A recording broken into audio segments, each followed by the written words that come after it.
Hoje a gente vai mergulhar no universo do Bitcoin, mas por um ângulo um pouco diferente. A gente não vai ficar só em preço, em gráfico. Vamos falar sobre as ideias, as contradições por trás de tudo isso. Porque o Bitcoin, no fundo, é tipo um espelho. Um espelho que reflete muito do nosso mundo hoje, com todas as tensões e esperanças. Então, vamos lá entender essa história. Imagina só a cena, um futuro não tão distante, sei lá, 4 de novembro de 2025. O preço do Bitcoin simplesmente desaba para um valor que ninguém achava possível. Imagina o pânico, as manchetes nos jornais, na internet, em todo lugar. E aí, claro, a pergunta na cabeça de todo mundo seria uma só. E agora? Será que o Bitcoin acabou de vez? Depois de tantas altas e baixas, tantas reviravoltas, seria esse o fim da linha? Mas olha, para entender o que realmente estaria acontecendo, não adianta olhar só para o gráfico de preço. A chave para decifrar o Bitcoin está escondida nas suas contradições, nos seus paradoxos. São eles que definem o que o Bitcoin realmente é. A primeira coisa a entender sobre essa queda hipotética é que a culpa não seria da tecnologia. O sistema do Bitcoin, o código, a rede, nada disso teria quebrado. Pensem bem, todos aqueles argumentos que a gente sempre ouve sobre o valor do Bitcoin continuariam ali, intactos. A segurança da rede, a descentralização, a oferta limitada em 21 milhões de moedas, tudo igual. Então a pergunta é, se nada na base mudou, por que o preço desabaria? E a resposta é a expectativa. A verdade é que o valor do Bitcoin depende quase que 100% da lei da oferta e da demanda. E o que move a demanda? Pura especulação. A crença de que, no futuro, alguém vai estar disposto a pagar mais por ele. É um jogo de fé coletiva.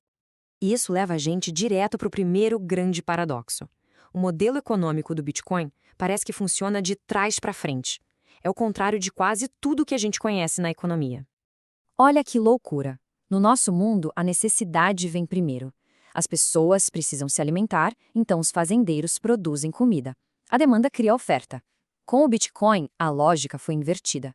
Criaram um produto com uma oferta fixa e limitada e jogaram para o mundo na esperança de que, um dia, surgisse uma demanda por ele. E aqui tem um ponto que, olha, é crucial e muita gente confunde. Raridade não é a mesma coisa que escassez. O Bitcoin é raro? Sim, com certeza, só vão existir 21 milhões. Mas raridade por si só não vale nada. O que gera valor é a escassez, ou seja, quando tem mais gente querendo comprar do que coisa disponível para vender. Um item super raro que ninguém quer, bom, é só lixo raro. Então, o ponto todo é esse. O Bitcoin não é um produto comum. Ele é, na verdade, um grande experimento social. O valor dele não vem de um uso prático e imediato, mas de uma promessa coletiva. A promessa de que ele vai ter valor no futuro, justamente por ser raro e por não estar no controle de ninguém. Agora, vamos para o segundo paradoxo, que é mais ideológico.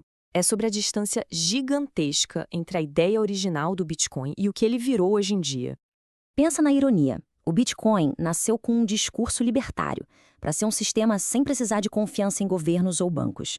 Mas hoje, a legitimidade dele é comemorada quando um órgão do governo, como a SEC, aprova um produto.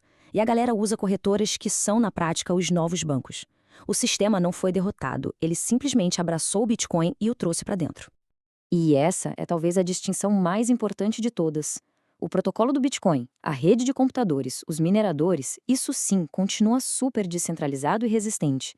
Mas a realidade é que 99% das pessoas não interagem com essa rede diretamente. Elas acessam o Bitcoin por meio de empresas, de corretoras centralizadas, que pedem todos os seus dados e sim, podem congelar seus fundos a qualquer momento. E essa desconfiança toda nas instituições, essa aposta na força da comunidade, isso não é algo exclusivo do Bitcoin, não. A gente viu um fenômeno muito parecido acontecer com a saga das ações da GameStop. Isso mostra que tem algo maior acontecendo na nossa cultura.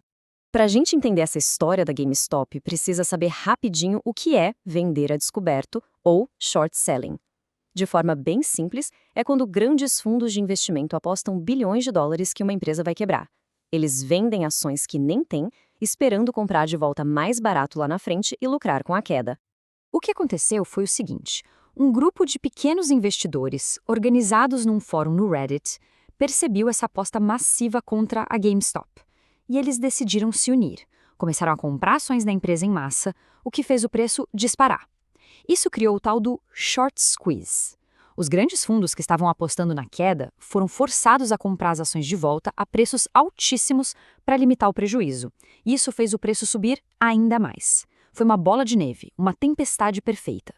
Claro que quem olhava de fora com o pé mais atrás logo fez a comparação. Essa euforia toda, essa especulação, parecia muito com as grandes bolhas financeiras da história, como a das tulipas lá no século XVII. A história estaria se repetindo?